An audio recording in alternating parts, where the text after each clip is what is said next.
एक शाम अंकिता स्कूल में अकेली रह गई। वह प्रैक्टिस के लिए थोड़ी देर रुकी थी। सभी बच्चे चले गए थे और स्कूल भयानक रूप से शांत था। अचानक अलमारी से एक किताब गिर गई।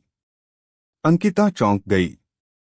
पूरे स्कूल में सन्नाटा था, इसलिए वह जानती थी कि आवाज का मतलब कुछ गड़बड़ है।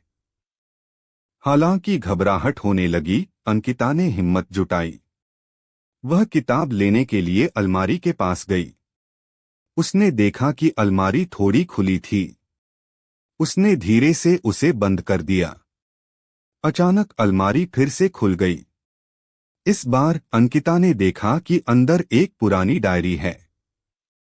उसने सोचा कि शायद इसी से आवाज आई होगी। डायरी पुरानी थी, पन्ने पीले और थे। अंकिता ने ध्यान से पढ़ना शुरू किया। यह डायरी किसी स्कूल की पिछली छात्रा की थी, जिसने स्कूल के बारे में अजीब चीजें लिखी थीं। देर रात अजीब आवाजें, परछाइयां चलना। अचानक अंकिता को लगा कि कोई उसे देख रहा है। उसने इधर उधर देखा, लेकिन कुछ नहीं दिखा। फिर भी एक अजीब सी ठंड महसूस हुई।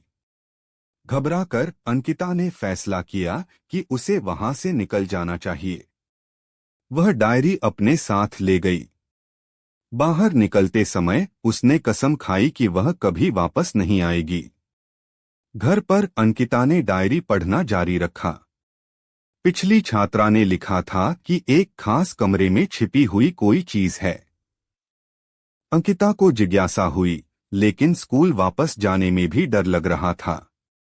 कुछ देर सोचने के बाद अंकिता ने फैसला किया कि वह अपने दोस्तों को बताएगी। शायद वे सब मिलकर इस रहस्य को सुलझा सकें। अगले दिन अंकिता ने अपने दोस्तों को डायरी के बारे में बताया। वे कहानी सुनकर रोमांचित हो गए और इस रहस्य को जानने के लिए उत्सुक थे। लेकिन स्कूल जाने का विचार उन्हें भी थोड़ा डरा रहा था। अंकिता के एक दोस्त ने सुझाव दिया कि वे दिन के वक्त स्कूल जाएं, जब वहां शिक्षक और दूसरे स्टाफ मौजूद हों। वे स्कूल के प्रिंसिपल से भी बात कर सकते थे, शायद उन्हें इस पुरानी डायरी के बारे में कुछ पता हो। यह सुनकर सभी सहमत हो गए। अगले शनिवार को वे सब दिन के वक्त स्कूल गए, इस डरावने रहस्य को सुलझाने की उम्मीद में। स्कूल पहुंचने पर उन्होंने पाया कि प्रिंसिपल दफ्तर में हैं। वे अंदर गए और उन्हें पुरानी डायरी दिखाई। प्रिंसिपल ने ध्यान से डायरी पढ़ी और फिर उन्हें चौंकाने वाली बात बताई। यह डायरी सचमुच में स्कूल की एक पूर्व छात्रा की थी, लेकिन वह लड़की काफी समय पहले ही किसी दूसरी जगह चली गई थी।